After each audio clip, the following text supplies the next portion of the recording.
Hey, it's Pastor Mike. If you enjoy listening to this podcast and make it a regular part of your day, can I ask for your regular support? We really can't make any of our sermon series or devotions without the continual support of friends like you. Time of Grace, in case you didn't know, is 100% donor funded, meaning it is your gifts that make it possible for us to use television and print and digital media to share the good news of God's amazing grace. Just click on the link in the episode notes, and thank you for all of your prayers and all of your support. God bless. Do you remember the story of Job from the Bible? Job believed in God, and he had this big, happy family with lots of money and lots of animals, lots of land.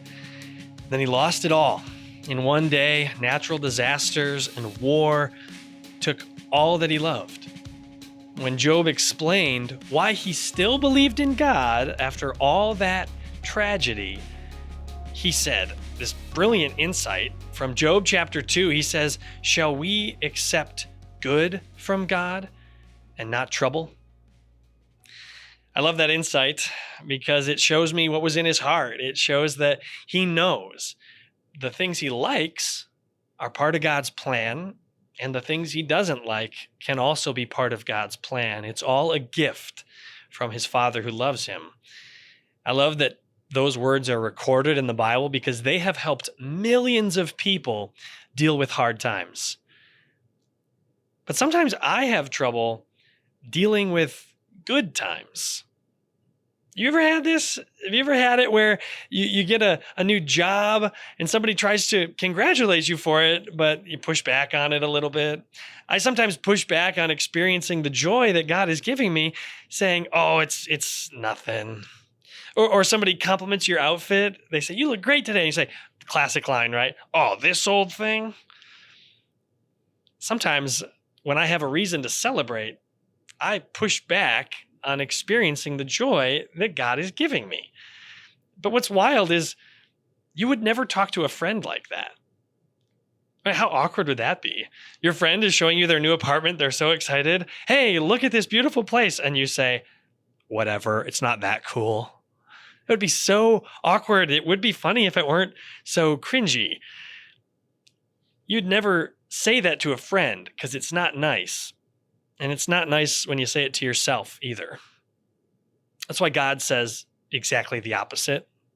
In James chapter 1, verse 17, he says, "Every good and perfect gift is from above, coming down from the Father of the heavenly lights." Every good and perfect gift comes from God. God did not just give you the bare minimum. No, he gave his one and only Son to take away the sins of the world with his death and resurrection. But God didn't stop there. He provides food for all people, believers and unbelievers. He gives all his children specialized talents so they can contribute to our world.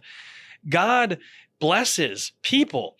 He blesses us with apartments and with pets and with concert tickets and with good times. And every good and perfect gift is from above, coming down from the Father of our heavenly lights. When God gives you a reason to celebrate, he's celebrating. And you can too. I recently had a chance to relearn that with a dear friend of mine. He had like a long string of relationships that ended badly, a lot of broken hearts. And one day I met him and he had a twinkle in his eye. He had met a girl, and I thought the appropriate reaction was a high five, right? Like, this is awesome. But he was playing it cool and he made it seem like it was nothing. He said, "Oh, it probably won't even last." So I whipped out a thought. I stole a thought from the book of Job. I said, "You mean to tell me that you put your heart on the line over and over again and you risk heartbreak, and now this beautiful thing happens and you're not even going to celebrate it?" So I stole from Job, should we accept trouble from God and not good? When your Father in heaven gives you something to rejoice about, something to celebrate, he's being kind to you. You can be kind to you too.